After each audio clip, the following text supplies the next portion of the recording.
高水，武功真係犀利咧。不過你同我都知道係假啦，因為係經過啲效果啊、差通啊、樣嘢夾埋先做到啲效果出嚟噶嘛。咁但係今日咧同你咧就唔係講電視製作喎，而係講究竟武俠小説或者武俠片裏邊嗰啲氣功係乜嘢嘢，又佢存在咗幾耐？小説描寫得好多啦。咁但係咧就唔會話好似一般人所想嘅，一掌打埋去嗰棵樹冧咗咁啊，唔會，冇咁犀利，冇咁犀利啊！或者學神劍咁我一支咁出嚟，冇咁緊要。但係咧實際上咧就係有外氣發射，亦可以擊到個人。啊，國內都已經作過調查，即係但係而家有呢種嘅技術嘅人咧，能夠一掌擊到人咧就好少，即係絕無僅有。係可能以前有㗎啦，係咪咁解？唔係而家都有，真係可以擊到人嘅，即係3米之內可以擊到人。但係咧佢咧就擊到2次就已經唔能夠再擊㗎啦。哦，點啊？元氣大傷啊？對，真係元氣大傷。擊完2次之後就咁啊，即係唔能夠再發啦。點解唔可以一路？即係有啲人話氣功咧源源不絕啲內功，咁冇可能嘅。即係人不僅係血肉之軀啦，唔係好似機器咁。但係呢種擊到人咧，即係要經過幾十年特別練一種功法先得。咁而家咧就國內流行咧就係咧隔空咧同人治病，即係好似我哋電影所見到嘅，即係咁揾個手或者揾個手指對準某個人嘅穴道。咁氣功咧就係喺我哋中國有幾千年嘅歷史㗎啦。咁喺古代咧就叫做養生法，又叫做導引行氣，咁係伏氣。一般人咧就叫做內功。咁講起內功咧，就好多人以為咧一定係嗰啲打唔嬲嘅，或者係磨刀碎石或者係雙槍貫喉有嗰啲咁嘅非凡嘅技擊本領嘅。咁其實咧就呢啲咧係屬於氣硬功。咁我哋要同大家介紹嘅咧就係治病強身嘅呢啲軟功咁就係目前咧最流行嘅，而且咧係最多人學習㗎啦。咁係啦，咁氣功有冇話分門別類嘅咧？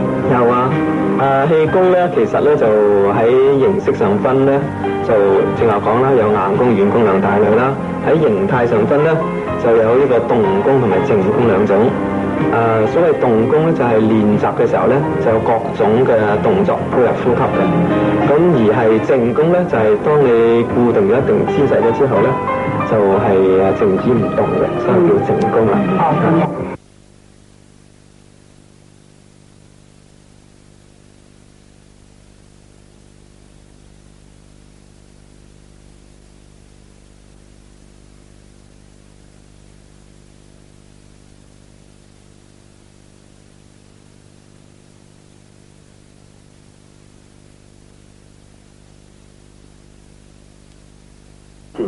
我首先咧就解釋下氣功嘅氣係乜嘢咧？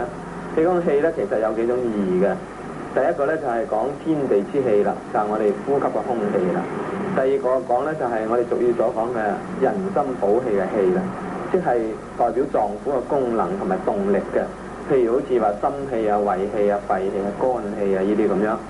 第三種嘅意義咧就係我哋練氣功所謂內氣運行呢啲氣啦。究竟乜嘢係氣功？吐納同埋導引，佢係通過一種練功嘅姿勢，咁同埋咧經過咗思想嘅入靜、肢體嘅放鬆，同埋進行呢個呼吸調整，達到使全身嘅氣流運行，促進人嘅新陳代謝，同埋吐故納新。咁氣功嘅作用喺邊度？咁氣功咧嘅作用咧係多方面嘅，咁其中咧就能夠醫療好多種嘅疾病啦，咁而且能夠強身健體啦，所以咧我哋稱呢啲咧就叫做醫療氣功，亦即係所講嘅軟功啦。咁點解練氣功可以達到醫療效果？咁佢主要嘅特點咧，首先佢能夠使我哋大腦皮層咧得到積極嘅休息，所以咧對一啲由神經緊張引起嘅疾病，譬如好似神經衰弱高血壓胃潰瘍咧，就特別有效啦。